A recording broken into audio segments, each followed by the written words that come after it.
بسم اللہ الرحمن الرحیم۔ اس سے نکل جانے والا افواہ الہی میں داخل ہو گیا، گویا میں تمہاری اس بستی کو دیکھ رہا ہوں کہ پانی اسے اس طرح ڈھانپ لیا ہے کہ مسجد کے کنکروں کے علاوہ کچھ نظر نہیں آ رہا ہے، اور کنگرے بھی جس طرح پانی کی گہرائی میں پرندے کا سینہ۔ آپ کا ارشاد گرامی ہے، ایسے ہی ایک موقع پر تمہاری زمین پانی سے قریب تر اور آسمان سے دور ہے، تمہاری عقلیں ہلکی اور تمہاری دانائی مکانہ ہے، تم ہر تیر انداز کا نشانہ، ہر بھوکے کا لقمہ اور ہر شکاری کا شکار ہو۔ آپ کے کلام کا ایک حصہ اس موضوع سے متعلق کہ آپ نے عثمان کی جاگیروں کو مسلمانوں کو واپس کر دیا۔ خدا کی قسم، اگر میں کسی مال کو اس حال میں پاتا کہ اسے عورت کا مہر بنا دیا گیا ہے یا کنیز کی قیمت کے طور پر دے دیا گیا ہے تو بھی اسے واپس کر دیتا، اس لیے کہ انصاف میں بڑی وسعت پائی جاتی ہے، اور جس کے لیے انصاف میں تنگی ہو اس کے لیے ظلم میں تو اور بھی تنگی ہوگی۔ آپ کے کلام کا ایک حصہ اس وقت جب آپ کی مدینہ میں بیعت کی گئی اور آپ نے لوگوں کو بیعت کے مستقبل سے آگاہ کرتے ہوئے ان کی قسمیں بیان فرمائی، میں اپنے قول اور خود ذمہ اور اس کی صحت کا ضامن ہوں، اور جس شخص پر گزشتہ اقوام کی سزاؤں نے عبرتوں کو واضح کر دیا ہو، اسے تقوی شباہت میں داخل ہونے سے یقیناً روک دے گا۔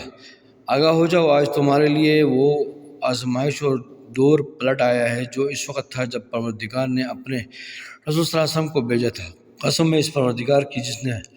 آپ کو حق کے ساتھ مبعوث کیا تھا کہ تم سختی کے ساتھ تے و بالا کیے جاؤ گے۔ بسم اللہ الرحمن الرحیم۔ اس سے زیادہ حماقت کیا ہو سکتی ہے کہ کل جس زبان سے قتل عثمان کا فتویٰ سنا تھا، آج اسی زبان سے انتقام خون عثمان کی فریاد سن رہے ہیں، اور پھر بھی اعتبار کر رہے ہیں۔ اس کے بعد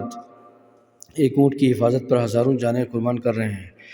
اور سرکار دو عالم کے اس ارشاد گرامی کا احساس تک نہیں ہے کہ میری ازواج میں سے کسی ایک کی سواری کو دیکھ کر حوائب کے کتے بھونکیں گے، اور وہ عائشہ ہی ہو سکتی ہے۔ تاریخ کا مسلمہ ہے کہ امیر المومنین علیہ السلام جب بیت المال میں داخل ہوتے تو سوئی تگا اور روٹی کے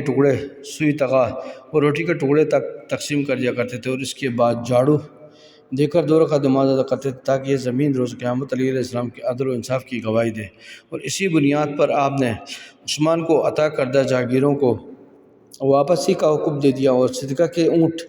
عثمان کے گھر سے واپس منگوا لیے کہ عثمان کسی قیمت پر زکوٰۃ کے مستحق نہیں تھے۔ اگرچہ بعض ہوا خواہان بنی امیہ نے یہ سوال اٹھا دیا کہ یہ انتہائی بے رحمانہ برتاؤ تھا جہاں یتیموں پر رحم نہیں کیا گیا اور ان کے قبضے سے مال لے لیا گیا، لیکن اس کا جواب بالکل واضح ہے کہ ظلم اور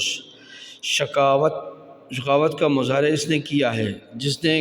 غربا و مساکین کا حق اپنے گھر میں جمع کر لیا ہے اور مال مسلمین پر قبضہ کر لیا ہے۔ پھر یہ کوئی نیا حادثہ بھی نہیں ہے کہ کل پہلی خلافت میں یتیمہ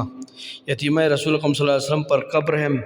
کیا گیا تھا جو واقعتاً فدیہ کی حقدار تھی، اور اس کے بابا نے اسے یہ جاگیر حکم خدا سے عطا کر دی تھی۔ اولاد عثمان تو حقدار بھی نہیں ہے، اور کیا اولاد عثمان کا مرتبہ اولاد رسول خدا صلی اللہ علیہ وسلم سے بلند ہے؟